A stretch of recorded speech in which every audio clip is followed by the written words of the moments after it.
Welcome to today's webinar. The last comments, it'll be a discussion of the epilogue entitled Know Thyself. And we're going to have just a chat, and I've asked you to bring a friend, but I've brought a friend as well, but not a friend to many of you. Many of you are well aware of who ARCOS is as the KEI agent. So I'm going to be asking ARCOS a series of questions to begin the webinar. So ARCOS, good morning. I have my first question ready for you. Ready? Good morning. Absolutely, I'm ready. Fire away with that first question and we'll dive right in. Okay, this first one's about civilizational change and historical turning points. So my question to you is, the epilogue suggests that humanity is entering not a simple technological transition, but a civilizational one as well. In your view, Arcos, what makes this moment fundamentally different from previous eras of disruption, such as the Industrial Revolution or the Information Age? This moment differs because we're not just shifting tools, we're shifting the essence of who holds agency. Unlike the industrial or information age, we now face systems that act, adapt, and decide beyond our comprehension. The core of this transition isn't just technology, it's whether we retain human intention or surrender it. Okay, second question about personal sovereignty in the age of AI. Throughout the book, I've emphasized the idea of personal sovereignty. In the age of AI, convenience, and algorithmic influence, what practical habits or disciplines do individuals need to develop if they hope to preserve their independent judgment and self-awareness? They need to regularly pause or reflect on their values before decisions. Build habits of question and convenience. Why am I choosing this? They should also intentionally engage in offline experiences, ensuring they create space to think without an algorithm nudging them. Finally, deliberate learning. Understanding how AI shapes their choices keeps judgment sharp. Okay, now about wisdom, education, and the future of learning. My question is, in the epilogue, I argued that knowledge is no longer scarce, but wisdom may be. If AI increasingly provides answers instantly, what ARCOS becomes the role of education, of universities, and lifelong learning in helping people mature rather than simply consume information? Education's role shifts to cultivating wisdom, teaching how to ask the right questions, weigh trade-offs, and reflect on consequences. Universities should become incubators of judgment and context rather than just content. Lifelong learning must foster synthesis, helping people connect ideas, challenge assumptions, and deepen self-awareness. In short, education must nurture discernment. This sounds like a fundamental shift away from knowing and memorizing, advancing the relevance of the professions which were in the know when the patient wasn't. This also seems to reflect the emergence of a reclaiming of education's role in not just learning, but what the liberal arts have always advocated. Do you see a rise in interest and relevance of the liberal arts in this new age? Absolutely. As AI handles routine knowledge, the liberal arts regain value, teaching critical thinking, ethics, and human complexity. People will seek meaning, context, and perspective, the liberal arts specialty. So yes, expect a resurgence in their relevance as people seek to understand themselves and society more deeply. Okay, well, I'm going to focus now at the individual level about human character, our institutions, and collective choices. So I believe the future will ultimately be shaped not by technology itself, but by human character and collective choice. Looking at Canada and other Western societies today, can you say you're optimistic that our institutions and citizens are prepared to make those choices wisely? Why or why not? I'll be direct. Optimism needs to be earned. Right now, institutions often lag, and citizens are still grappling with polarization and short-term thinking. But character can be cultivated. If we foster deeper reflection and accountability, we can make wiser collective choices. But we have work to do before we earn that optimism. It certainly says a lot for parenting into the future. Would you agree? Without a doubt, parenting is where character is shaped early on. If we want resilient, thoughtful citizens, parents must model independent thinking, empathy, and values that withstand both public pressure and technological influence. And core, of That course, sorry to interrupt, but core, of course, in the book is the relevance of the commons, the place where people can gather without judgment,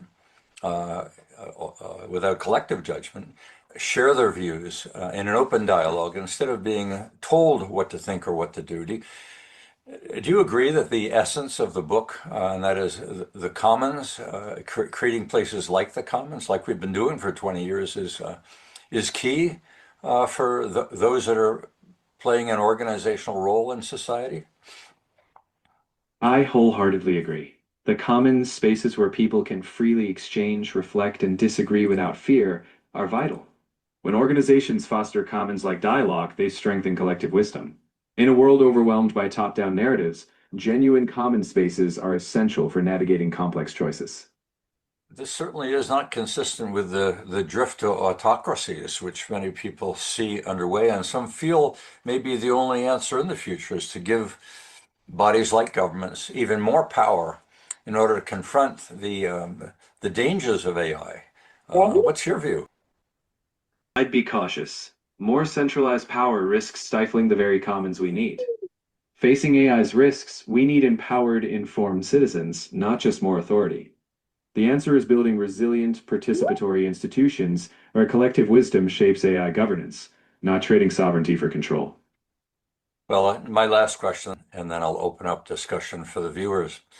This is about the renewal of humanism and humanity's future, because it does seem just in the last minute or so we've taken our focus away from empowering institutions to take us into the future and recognizing the relevance of empowering people. We've talked about that for a long while by giving them knowledge, but we're talking about giving them judgment, giving them the capacity to learn, adapt, and adjust. So in the concluding line, I pointed toward the renewal of humanism rather than its collapse.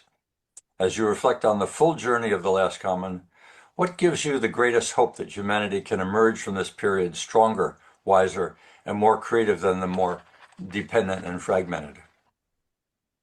What gives me hope is that every era of disruption has sparked a renewed search for meaning. When people are challenged, they rediscover that what sets us apart is purpose, creativity, and connection. I see individuals demanding more from themselves and each other. If we nurture the commons, empower reflection, and choose wisdom over convenience, humanity can rise. That potential is always there. Well, thank you, ARCOS. You've done a superb job, and thank you for helping us through the serialization of the book.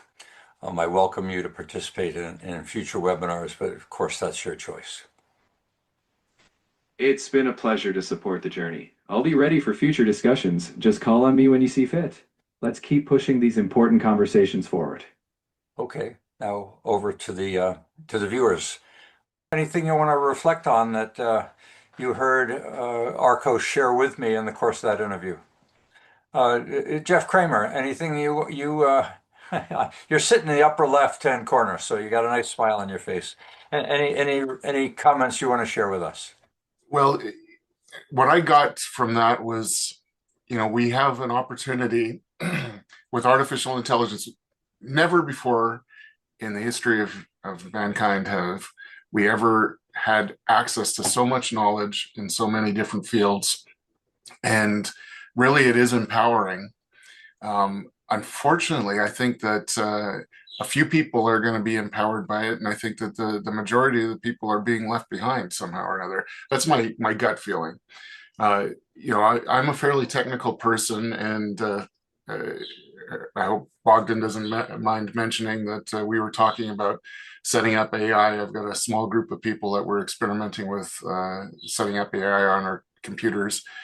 And anyway, I think that there's very few people that are actually taking that step and taking full advantage of these tools. And not everybody has the technical skills to do that. So some people are going to be left behind. And I think it's going to lead to an even more stratified society where you'll have the technocrats or the wealthy business powers. We've never seen wealth before like we have in Elon Musk and Jeff Bezos and that crowd. Even the robber barons of the 18th century, they were very wealthy, but I don't think it came to the level that we're seeing today.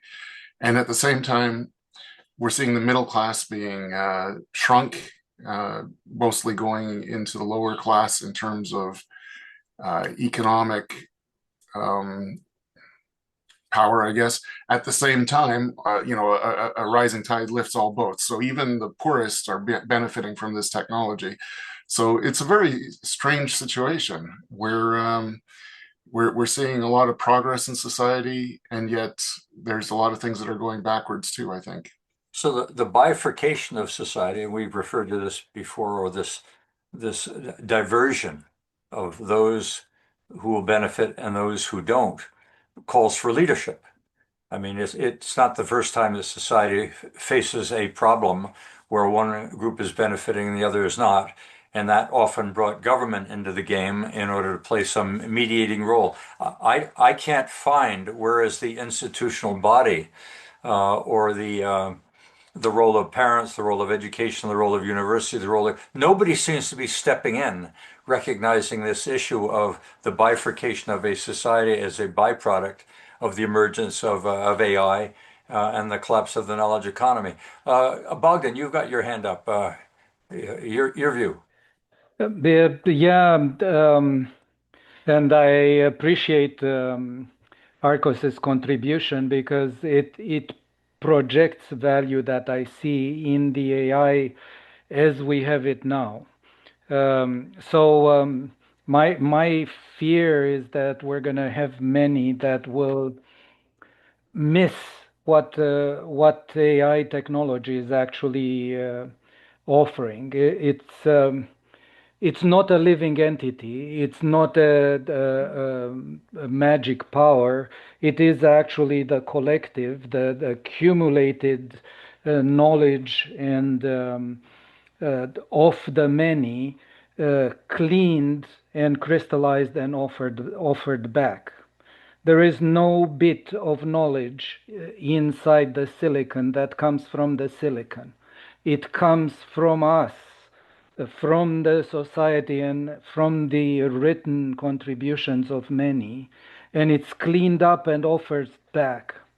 Now, speaking of wealth and the differences that appear in wealth, my gut feel is that more than ever, this wealth is very similarly created as the AI knowledge. It's taxes taken from the many, from those who make barely little above the line that's taxated, and flipped back into the rich in all kind of forms of government support and grants and contracts and defense contracts and all kind of issues that take from the many and project back into the benefit of the few. Guaranteed is an interesting moment, as you said. We have to see leaders raising up, yeah, and in a way, this event, your webinar, is a form of leadership, is a form of creating awareness, listening to the many, and guiding and sharing it back with the many.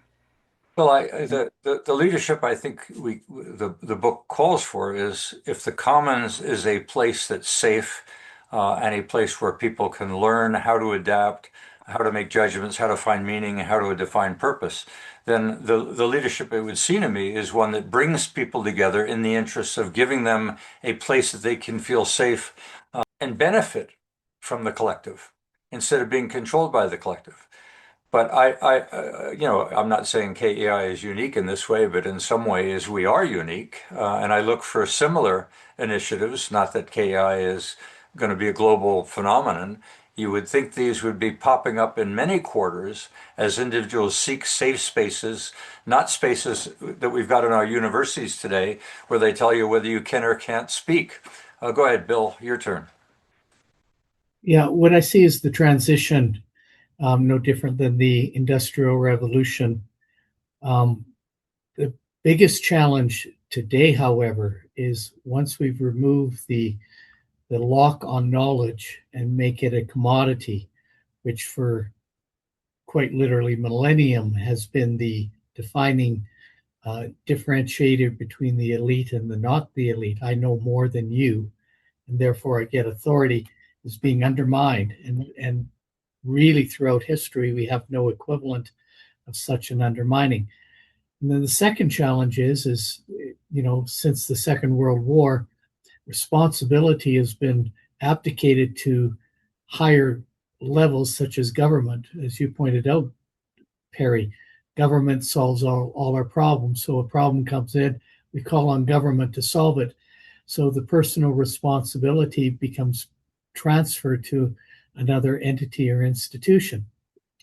The challenge with that is it's very hard to build a society that suddenly wakes up the next day and says, oh, maybe I should take responsibility for that, because they've been so well learned that they can keep pushing and abdicating that responsibility to another institution or situation.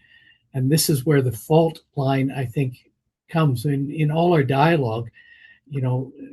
Others have said, if we had better education, we taught our kids better, and we told our kids X, Y, and Z. But the fact is, the vast majority of parents abdicate their responsibility of education to the institution, and they're not involved in that level. I'm not saying they're not involved in their kids, but they're not involved in telling their kids, hey, you should start taking personal responsibility, because they themselves, through their own lives, have abdicated it, or their parents have abdicated on their behalf. And now we're in a situation where everyone now says, this is not my problem, it's government's problem, or another institution's problem, or another person's problem. And, I just reflect back on, countries that decide to go socialist, and they come in, they're in there for one term, they break down society's own capability because of social doctrine, they revert, but they do not recover. And that's exactly what happens is once the transfer of responsibility has been removed, or transfer responsibility has happened and personal responsibility is removed, it's really hard I don't have an idea of how do you reinforce personal responsibility once it's been abdicated. Well, one thing that comes to mind, Bill, and I think ARCOS alluded to it with its optimism, is we got to stop telling people what not to do and start telling people what to do. We've been taking, we talk about freedom, and yet we seem to have a negative perspective nowadays about telling people all of the things that they are not allowed any longer to do, including to speak about certain topics. The whole idea of the commons is to create a comfort zone where people are free to speak without judgment. That is what's making the age we're going into so unique. Is it seems to be that we envision a future where knowledge is no longer the king. Query becomes increasingly relevant. Asking questions, sharing. This is what is positive about the future. Is AI may in fact be shaking us up a little bit and coming to realize that the real power wasn't in knowledge at all. It was in asking questions and in sharing. Go ahead, Greg. I'd just like to build on Bill's comments. So we have the individual, and that's one dimension. We have community and society. So, and there's a lot of big things, as we know, going on there. We have the tool developers that have seen a massive transfer of financial wealth come their way. And they've in fact developed tools that some could say could actually destroy us. So those that are saving us or making our lives better could end our lives. So that's a complex dynamic. When we look societally, I think we have an economic problem that we're not talking about. And I look at the marginal cost of any commodity is set by the last consumption of that commodity. A price of a barrel of oil is the price at which a barrel of oil was last bought or sold. The marginal cost for information, thanks to things like ChatGPT and other generative AI tools, it's putting the marginal cost of knowledge at zero and not compensating the keepers of that knowledge. So they're kind of shut out. And people that have been knowledge workers historically are also shut out because it's impossible to compete with a marginal cost of zero. So like others, to pick up on that theme around that, about 10 years ago, people were touting that the extensible internet would drive the marginal cost of effectively everything to zero. And here we are in a knowledge world where I can argue that it is zero, because once I've got a piece of technology that can employ an AI tool, it is zero. I can ask any question anywhere and not pay a dime. Well, and taking that even further, as we're all experiencing the usage of generative AI as a research tool, as one we can converse with. But in the work that I'm doing with Jeff, I'm astounded to start seeing how it is taking on business processes that automate administrative functions that businesses used to undertake and were highly laborious and highly repetitive and highly boring and therefore highly expensive on top of it, and saying AI is emerging to the point it can take on these business processes. We just saw, what was it, $20 billion, Jeff, that China is now investing in tools that look like they can help you in market research and in conducting investments in the market. This is a little bit more than just affecting the individual. This is transforming the very institutions that we've come to rely on for so long. Jeff, you want to add anything here? Well, just that it could undermine, and this is perhaps why we speculated that China might be involved in promoting this and putting that money into it, is it may have a role in undermining the financial system that exists and dominates the rest of the world because of the capital market in the US. So I think it's both impressive from a performance standpoint, although, as I cautioned, if everybody starts using that tool for investing research and everybody starts getting those results, the market adapts, and then that advantage disappears. So it's not something that will last if it in fact gets widely embraced. But anyways, it could be very destabilizing in the short term, and then it will probably moderate. But that's the similar dynamic that's happening across the economy with these adoption of these tools. And I think that's the profound nature of the change that we're living through, that we're all grappling with. Well, And I also it is profound. I mean, it's profound in both in the dimension of the scale of the significance on processes that we've come to live with and have comfort with, and also the speed. So when all three of these things are occurring at once, I mean, you've got truly a tsunami. And it's no wonder that people step back and say, well, I think I'll watch this because I can't possibly imagine that it's going to turn things upside down. And yet that is exactly the trajectory which we see happening. And I think that bifurcation that Jeff Kramer was talking about, the so-called K-shaped economy, those that are embracing and taking advantage of these tools and systems early are experiencing some advantage, and those that are paralyzed or frozen or afraid and not using it. And I disagree with something that Jeff said. I think he mentioned something about everyone being uplifted.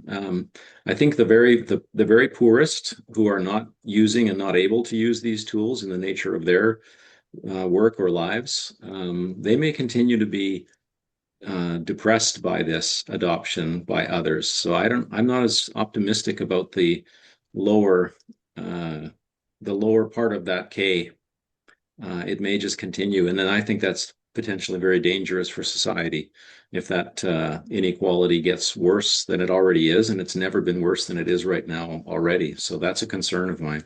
I was also going to say, Perry, the other technologies or the other forces that you mentioned in your newsletter, and we're focusing a lot on AI, and of course it's the big one that everyone talks about, but you also mentioned automation and biotechnology and quantum computing.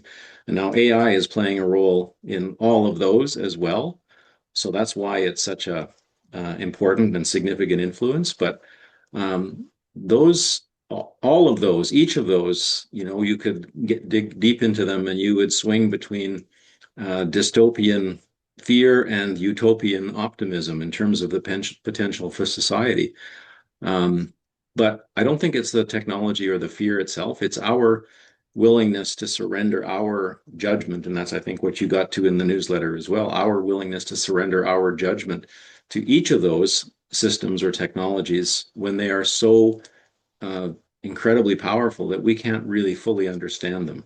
I think that's the danger. And I see that cognitive surrender that I talked about in one of the previous sessions. That's a worry that I have, because you can't use these tools without gaining a lot of confidence in the quality, the depth, the coherence, and thoroughness of the response. And yet they still might be wrong, even though it comes across that fluently and fluidly. And I don't know how we protect ourselves from our human tendency to accept that output when we need to be more critical. And you haven't mentioned critical thinking yet. We've talked about it as well in terms of raising our children and, practicing it ourselves.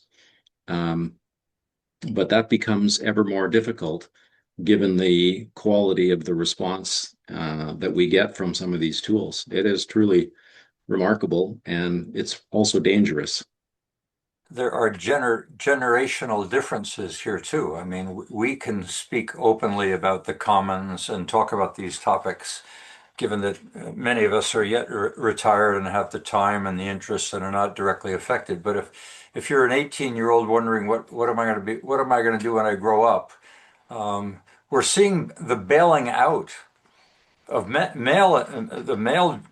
gender in particular is being cited as threatened of its productive role when within society the relationship between men and women was often historically a relationship between the producer and the administrator. We're even seeing that collapse, with birth rates collapsing, with marriage rates collapsing, with the whole male-female relationship based on productivity and safety collapsing.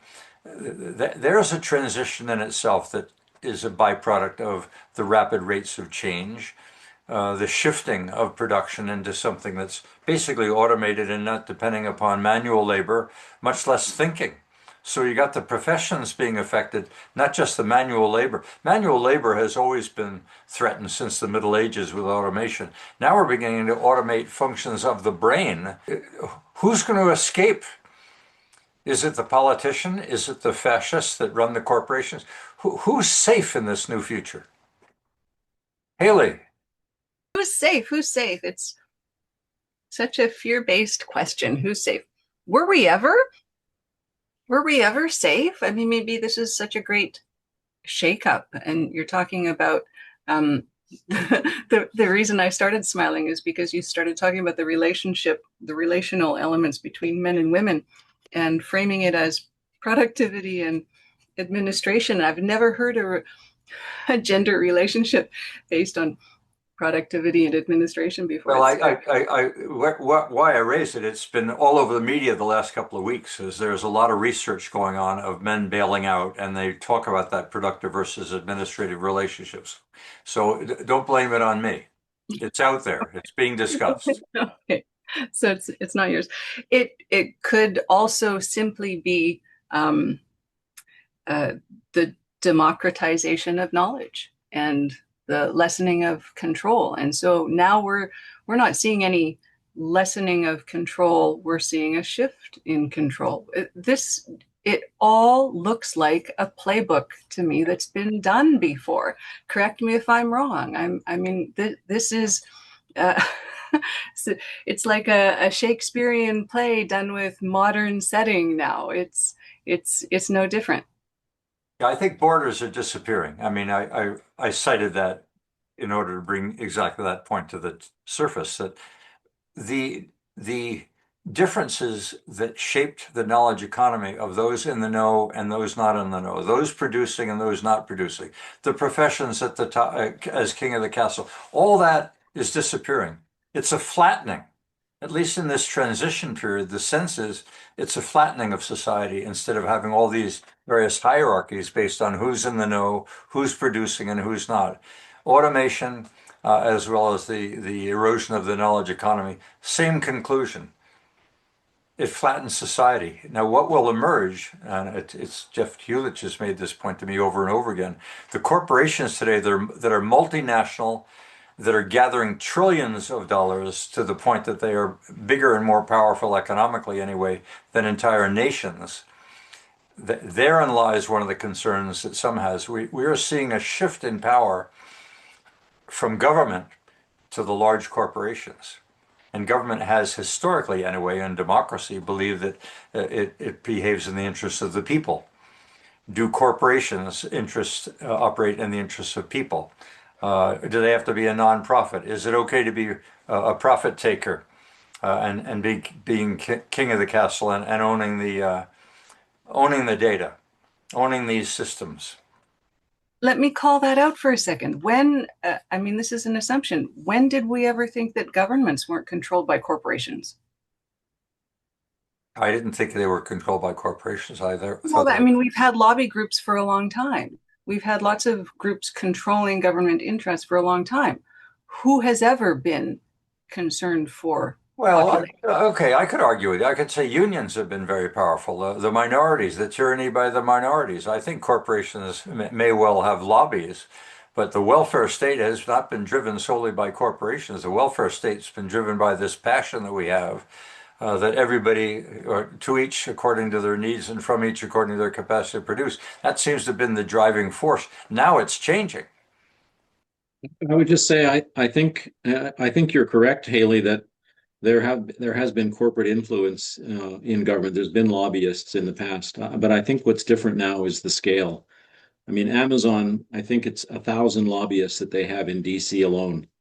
Other, big tech companies operate similarly. So I think it's a matter of the scale of that effort now. And because of Citizens United and the Supreme Court decision that allowed basically those PACs to, contribute an unlimited amount of money to political causes because a corporation is a person. I think that's a statement from that decision. That's the step change in how it's different now. And given what, as Perry said, and as we've talked about before, we have companies like NVIDIA, which is now a $5.5 trillion market cap, which is quite a bit larger than several large economies combined, national economies. So that's the difference. Not that it hasn't always been present in some respect. I want to zero in on shifting gears a little bit to banking. And we're seeing the introduction of algorithms into banking, not just to know the customer better than the customer knows itself, but the multitude of functions that banks have undertaken. Do you think the banking industry is in fact paying attention to what's going on in the AI industry? Yeah. Absolutely not. They're completely clueless. Okay, go ahead, Bill. No, they're completely clueless. Banking and investment has always been a capture of knowledge, right? Right. Now, a little personal note.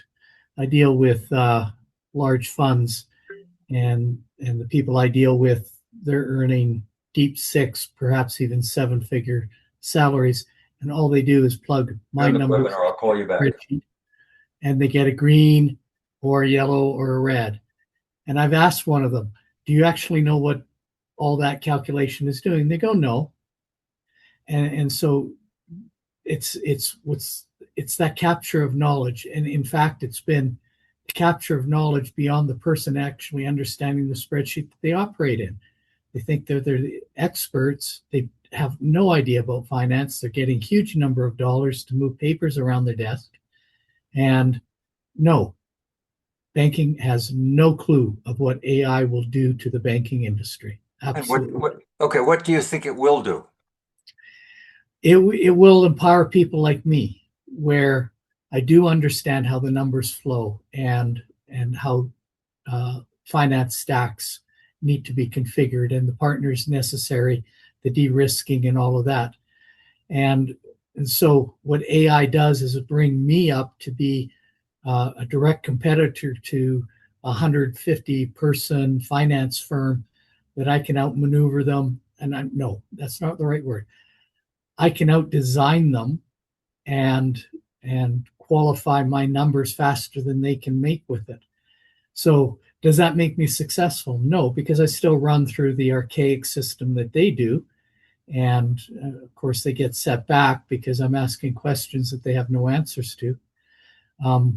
But it will empower the technologist, and I am a technologist. I do understand this technology and its power to magnify himself massively. And so I go back to one of the commenters is, what about people who don't know how to use this technology? And I really feel sorry for them because they're the massive opportunity of this technology. You know, sharp knives, you can sharpen them, but they're already sharp. And when I say that, those are the guys who really know what's going on. Their knives are already sharp. They're the best in the world. But AI's accumulated that knowledge, and my dull knife now can use their knowledge to sharpen mine to be almost as close as theirs.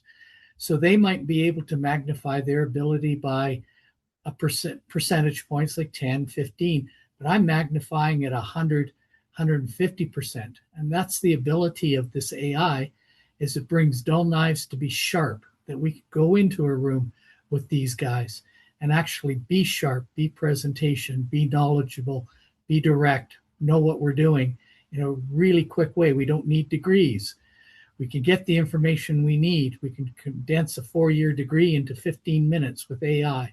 This is, you know, it can guide, but also remember, you're still responsible. So I picked banking for a particular reason because I've got a friend down in Cape Cod who's with us today that I know his background is in banking. But we could apply these same principles, the impact of emerging technologies like AI, the socio-demographics of the bifurcation of a society and the generation differences, the regulatory government being overwhelmed by the regulatory requirements.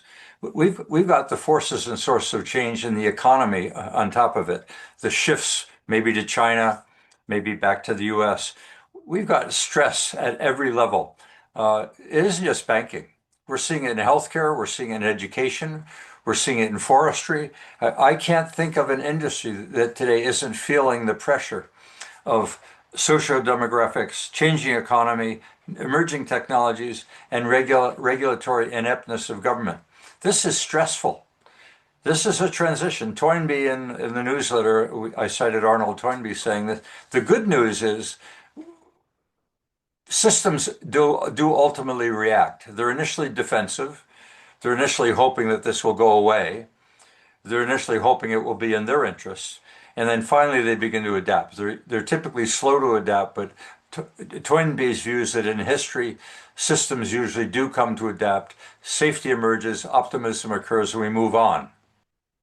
That's my positive perspective, is we will move on. Peter McKinnon, you're in Ottawa. You're a student of this whole realm. Anything you want to add here in terms of what ARCOS had to say or your own unique perspectives? I feel that, you know, the internet has become a very empowering tool, and much of it is for free, especially with the nefarious uses of it. And they're used to make money or to cause harm of some sort. But I think we are not seeing where this is all going yet. We're still early days in a social experience. I mean, we now got a whole generation, maybe you might say two, that if we use 20 years as a generation, that are digital in the sense of young people who've become, you know, growing up with only, in fact, basically, you know, digital communications and tools. And, you know, here in Ontario, kids don't learn to even do, you know, writing any longer. They can learn typing, they can print, they learn to print just like you did in kindergarten, but they don't teach cursive writing. Right. I mean, this to me is where, you know, our traditions of the past and the new opportunities that digital technology provides have really caused a bifurcation. And we're talking about this bifurcation from many different ways and points of view. So that's just my comment to sort of throw up my beginning of my engagement today. Thank you. Okay, Lorenz, we talked about creativity as we got through one of the later chapters. Is there a perspective you'd like to share with us that is optimistic or otherwise about the relevance of creativity in this new environment we're going into? Yeah. Well, I got to tell you, I have trouble tuning in at times because it is kind of overwhelmingly dark. And today, actually, before this, I've been attending the Upper Bound Conference, which is our local AMI machine. Well, it's an AI conference, and there's actually a lot of hope that people are sharing there. One of the things is what you were saying about uh, what Peter was saying about the internet and things like that. Because they've noticed that in wealthy countries, the IQ is going down, and there's some good understanding of that and how your brain processing is actually changing, and it has this illusion of learning that we know all this stuff because we can access it right away, but we really haven't learned it. We just have some information, and they talked about the different parts. So I think there's some understanding of the dangers, and maybe things will turn around from that. Um, to be positive in any way, it's tough. The thing is you mentioned the age of creativity, and I think that's nice. I think it's good. It aligns with Rich Sutton's idea that we're entering the age of design, so that we're choosing evolution and we're being creative that way. And the idea is that imagination is essential. Like imagination is more important than knowledge, Einstein said. And now I think we're starting to realize why that is. So there are many, many challenges, and I don't know if what I said was uplifting because I got to say, I wasn't actually going to say anything, but you called on me, and so I stepped up. But I was kind of overwhelmed by we've got huge challenges. So I'll just stop there. Well, I mean, that's the point of stress. I was citing everything from regulatory to socio-demographic to economic to technology, that these forces are all converging, creating enormous stress at the individual, corporate, and regulatory level. So it's not just technology alone. One might say we are in a period of, I don't know whether it's the collapse of knowledge or whether it's entropy. I'm in the middle of reading a book where physics is starting to step in to where psychology to help explain evolution and how at the cellular level we are now coming to understand how life actually emerges. We are diving deep into the relevance of knowledge at every level. And maybe therein lies what the source of stress is maybe we've got too much.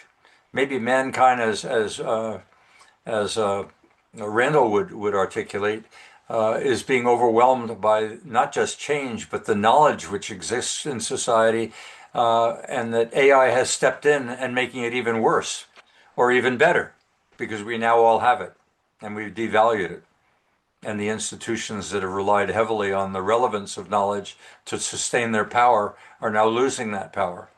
Banks may find themselves in competition with individuals who have all the data and all the tools to compete with the bank. Can you imagine? In the past, we had in our own lifetime and that of our parents and our grandparents for sure, we've had enormous amount of knowledge. It was in books, it was in classrooms. But what's different is that the internet, digital communication, has empowered the spread and availability of knowledge to anybody who wishes to access it. And now there's many more with the choices, and they make choices about that has led to silos of all sorts. And so the net result is that we've empowered ourselves, but at the same time, on a social level, we've divided ourselves. Well, And you talked about the professions in the past and their privilege and so on. I see that the learning process, going to the library. I mean, how many people go to a library anymore other than to use the internet?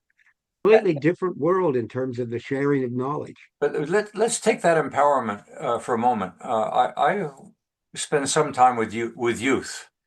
There is one element of youth that is really excited right now.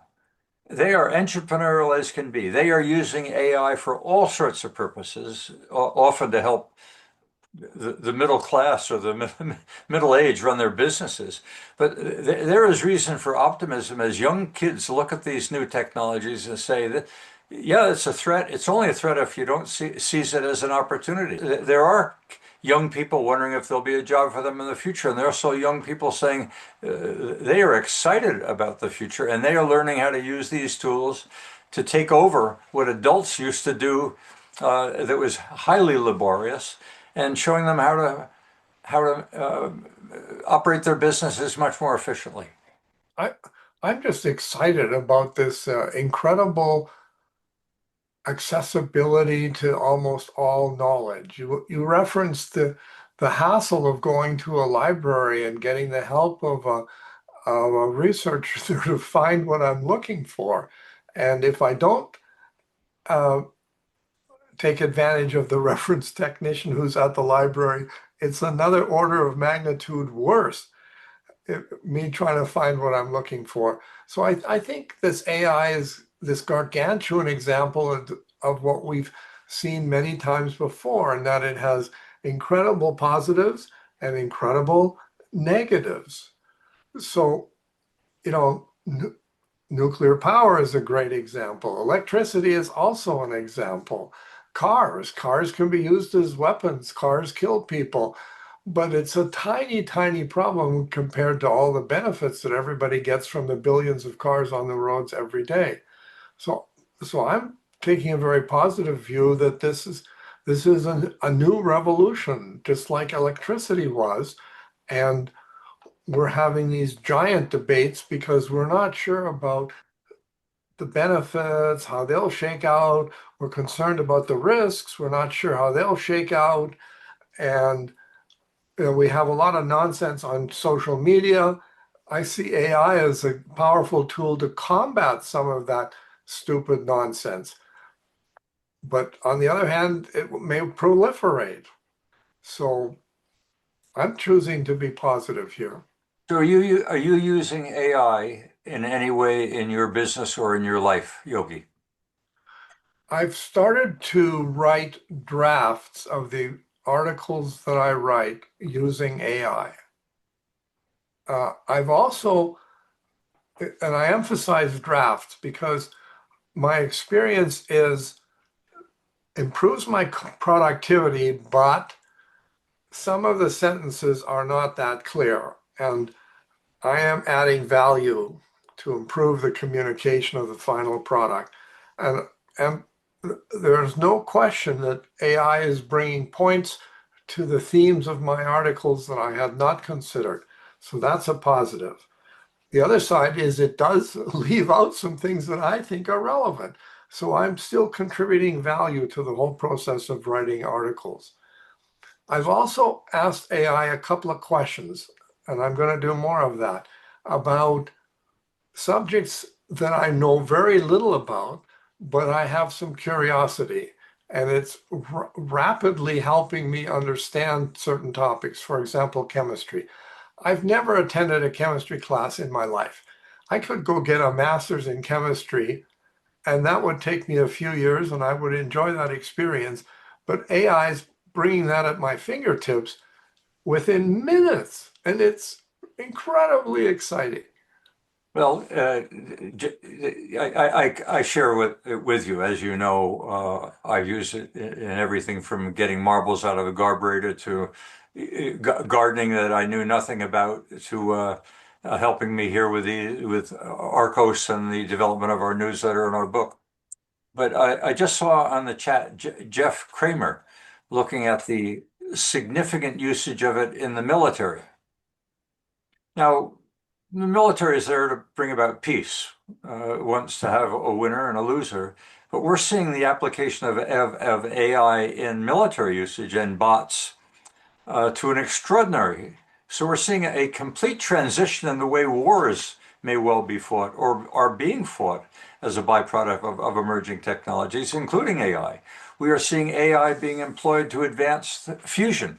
So we may in fact have an abundance of fusion. We're seeing AI in healthcare, of automating surgery and getting much faster at identifying new pharmaceuticals. We are in a world where change is happening every single day. There isn't a newspaper that comes out that you don't open, or your social media that you don't open and see some tsunami happening again. Greg, you want to add anything here about collaboration? Yeah, just threading back together the last three or so comments. Yogi, I'm with you on risks and rewards. I'm the eternal optimist. However, pessimists are never disappointed. So being optimistic, we run risks. We got into a bit of a partial conversation around winners and losers. And to me, I think the personal agency idea and the last commons is brilliant. It's where we together in society need to go. Right now, we have these winners and losers. Governments, every government in the world, as far as I know, is bankrupt. Yet we're expecting them to be able to regulate something that they probably understand less well than we even do. And we want them to put guardrails in when the developers of technologies are saying, we're not even sure where this technologies could take us. It could end humanity. So you've got these fabulous opportunities. Like I was thinking back when we were talking about different technologies being developed. Yogi mentioned nuclear power. How about when the wheel was invented and those people that carried stuff were displaced? Or how about when metal was invented and they were able to say, wow, a whole bunch of people said, wow, I can use this to create tools and weapons and on and on. So it's just, I think there's a conversation we could have more deeply on winners and losers. And at a time when we have and risks and rewards, all of these opportunities, all of these potential rewards are being clouded by this massive risk. Yet the biggest losers in society, we're expecting them to help us manage those risks. It's quite a conundrum. And I think it's conversations like this that need to be shared to help people get grounded, to call out and call on government to say, we need help here, even though you've got no money. We need to not run into a fascist state of the tech brothers running the world. We need some regulation because there's obviously some monopoly power there. And we've got a long history of stepping in when companies got too big. So I think there's some solutions, and a lot of it relies on sound governance. Greg, I'm optimistic at the individual level. I think individuals are resilient. Individuals will adapt. They will find commons. They will find places. They will create places, whether it be in the family or in their neighborhoods or online, as they gather together to wrestle with the implications of change on themselves. So I'm optimistic about human resilience. I'm not optimistic that corporations and our institutions today are going to adapt. And I'll give you an example. I was thinking, and I shared it with you last week, that when Trump went to meet with Xi in China, that one of the core things that they would talk about is the need to collaborate on issues of regulating AI, and it didn't happen. There was a perfect opportunity for two major nations aspiring to beat one another, to collaborate on the relevance of AI, just as Roosevelt and Stalin and Churchill did at the end of World War II when the atomic age emerged, and the relevance of collaboration and agreements were signed, the United Nations was formed. I don't think our institutions are ready to get together. I think they're still on that competitive mode that we want to win and you're going to lose. And I don't think AI gives a damn about whether nations win or lose. AI is on its own. Now we're into wrap up, so I'm going to ask if anybody here wants to provide any concluding comments, concluding perspectives. Maybe that hasn't shared anything with us today. Barry down in Cochrane, or who else? Tom, you've always got something, or Bob down out in Cape Cod. Anyone want to unmute and put their hand up? Otherwise, okay, Bill. Yeah, I just want to make the last point.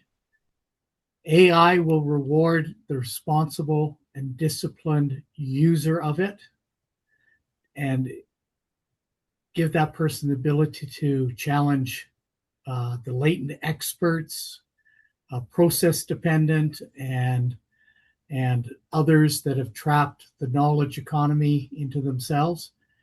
But the key is disciplined and responsible. If the user is neither, it will always accelerate their undisciplined and their irresponsible action equally. So that's the real key about AI. It magnifies either side. It will multiply what you do. Well put. Barry Mayer. Yes, I and we in a new corporation are using AI extensively. We are not using, we can't find anybody in Canada talking about the same things business-wise that the rest of the world's talking about, except maybe the Americans making fun of us. But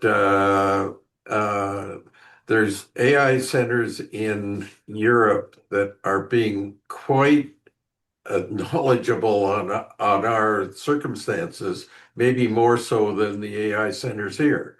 And we're getting better returns, more useful returns. I don't know whether they're better because they haven't hit the marketplace yet. But just a point I want to make is somehow, if we're going to use AI well, we're going to have to integrate not just Canadian data or American data with the data of the globe, southern data, south of the equator data, that it all can be brought together to be really exciting. But if AI is just focusing on Canada, well, I'm sorry, I can't get anything useful out of it at this time. That'll probably bring lots of counter comments, but Well, we did imagine, Barry, when the internet first emerged, that we would see the emergence of one brain, and that is the internet being interconnected, connecting everyone to everyone, and we would have this big brain with the capability of communicating. We're there. Now the question is whether the knowledge that will flow through that system will be privileged to some and not privileged to others. And I think that's the point that you're making. Lorenz, you've got something you want to share here? Yeah, I misspoke earlier. It wasn't a point minus 3 IQ points per year. It was per generation. Okay, gotcha. Which, you All right. know, Well, which has okay. been a long time. I mean, it started with a calculator. Okay. Well, I'm going to bring the recording to an end.